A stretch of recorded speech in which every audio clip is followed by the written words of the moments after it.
There is a chorus right now of commentary dunking on the idea that Tulane and James Madison should be in the playoffs at all.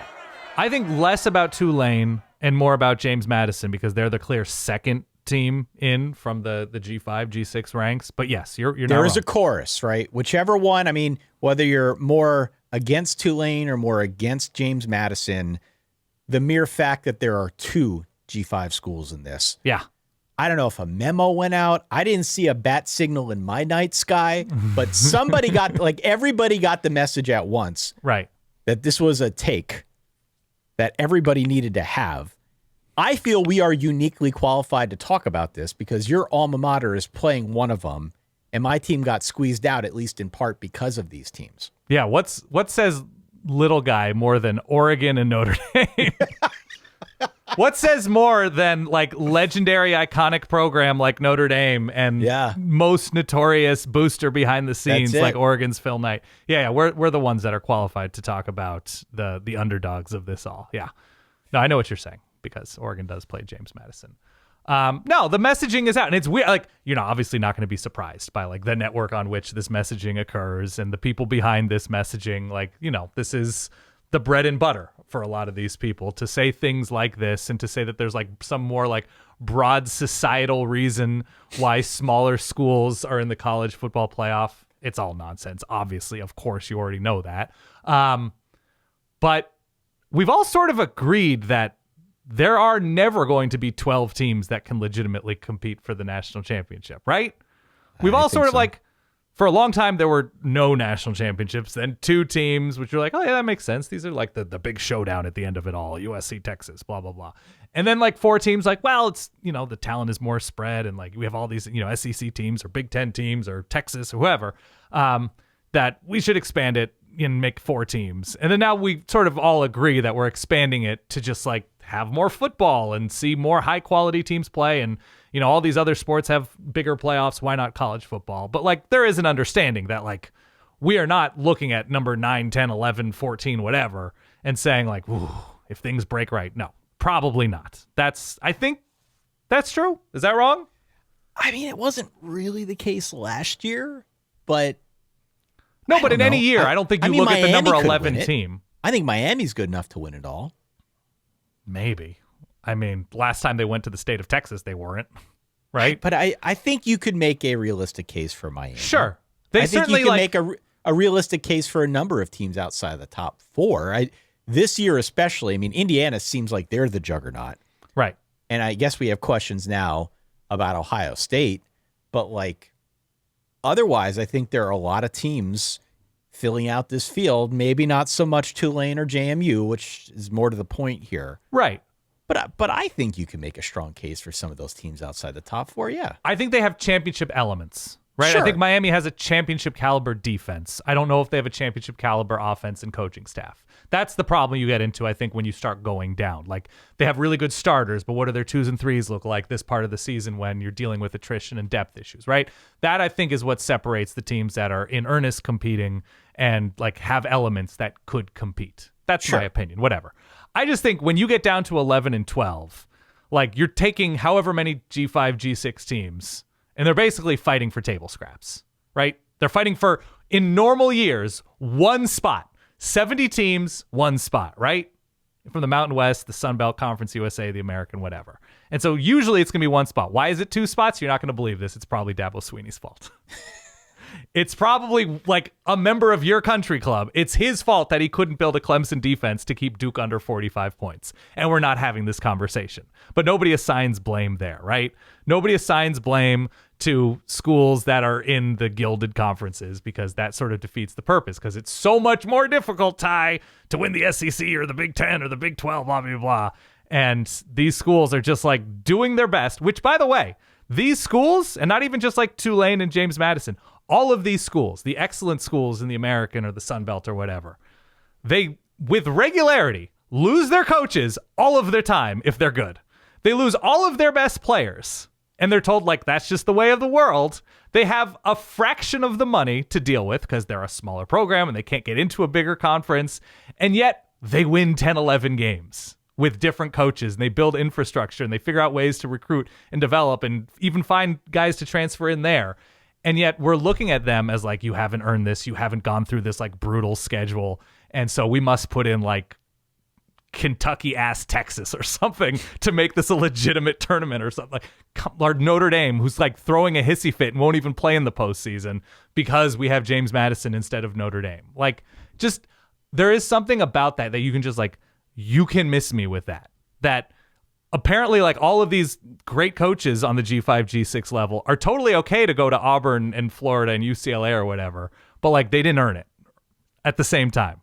I get why people are making this argument. I just don't know why there are so many like dweebs out there simping for like the SEC. Like, you don't need to do this to yourself. You don't need to debase yourself for Greg Sankey. You just don't. You can just live your life and enjoy football and enjoy like variety for once. We need to watch more Texas against Texas A&M. We need to watch more of this. No, the SEC has 5 of the 10 power conference teams in there. Give me a percentage, Ty. 50? That'd be 50%. Yeah. 50%. People aren't happy. People are not happy with 50% of the power conference teams. I think people are punching down because they need to like, they feel victimized constantly. And there's a lot of like worldview at play here that we don't need to get into. But like, there is a country club thing where it's like, how dare we let who's going to watch James Madison? Who's going to watch Tulane? Just enjoy it. It's football. We're getting more football. And if it's a blowout, it's a blowout. If it's competitive, it's competitive. Like, it's okay to like get Korean barbecue once in a while. It just is. It's okay to enjoy like the spice of life or get Korean barbecue every other night. I don't care. But like this idea that like, how can you have a playoff with no Texas or actually Vanderbilt I'd like to watch. Vanderbilt would be fun for me to watch in this playoff. But like, I don't understand why people are like bending over backwards to like make fun of JMU and Tulane when it is the ACC's fault. It is a power conference's fault that we're in this situation. And I don't know. It bugs me that we have to have this conversation every year when like they're good teams. Maybe not as tested, but like a third of Texas's wins are against G5, G6 teams. A third of them, Ty. And we're having this conversation. I don't know, Ty. I don't think it's a good faith argument. I don't think so either. I don't think it's a good faith argument because, like most takes, none of these are fully baked. If you believe that Tulane and JMU and whoever else should be excluded, then you also need to present to me an actual plan, a rational way, so that we don't have 136 teams that are playing under the same umbrella, that right. being FBS. Yeah. I have not seen any of the takesmen out there present a rational plan for something that lives between the FBS and the FCS. I haven't seen it. If it's out there, I'd send it to me. solidverbal@gmail.com. I haven't seen it. Nobody has sent that to me yet. I would like to see more about that. A plan. Sure. Give me a plan.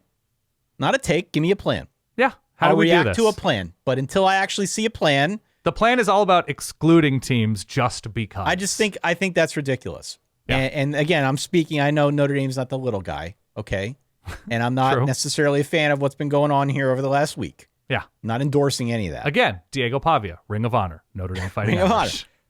But either we've got a system that we all agreed to or we don't. They all agreed to this. And whether it's the ACC's fault or the conference commissioner's fault or the CFP's fault. And it's 1 year. This is what they agreed to. And it's 1 year.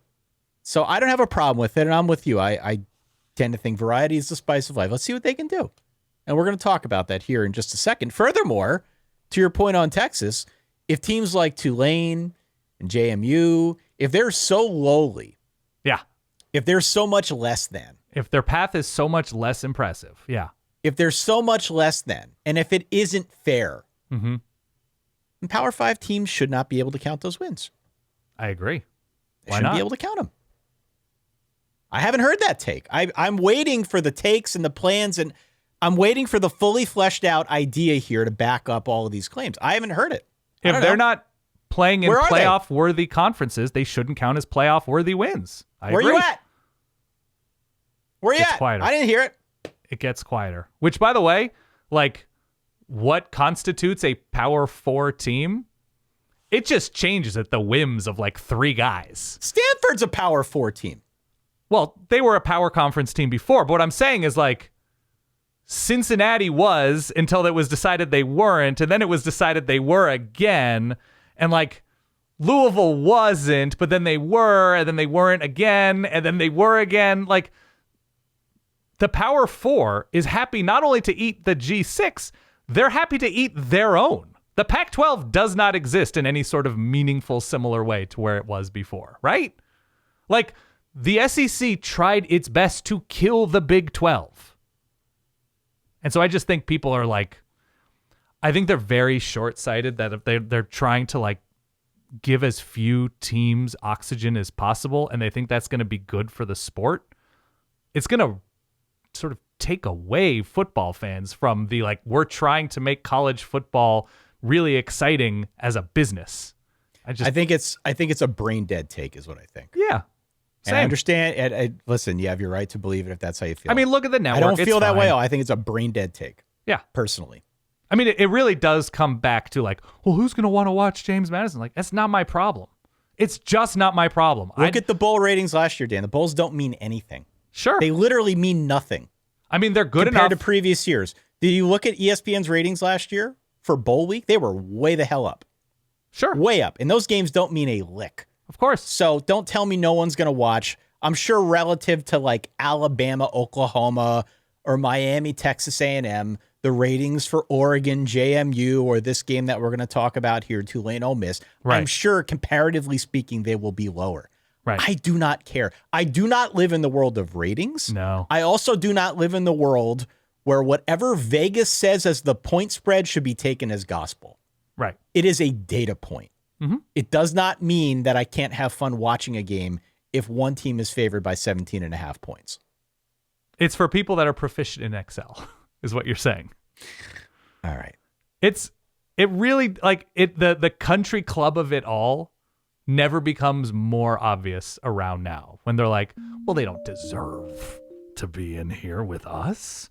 They haven't earned their way into these pearly gates. I've heard so many people with this take, and it drives me crazy. It's not about the people who have the take. It's about the idea. He's wearing a Costco polo shirt, Ty. He can't be in our country club invitation. By the way, Kirkland Signature, not a sponsor. Make a hell of a polo, a hell of a winter jacket. Have you gone full Kirkland now that you're living the dad life?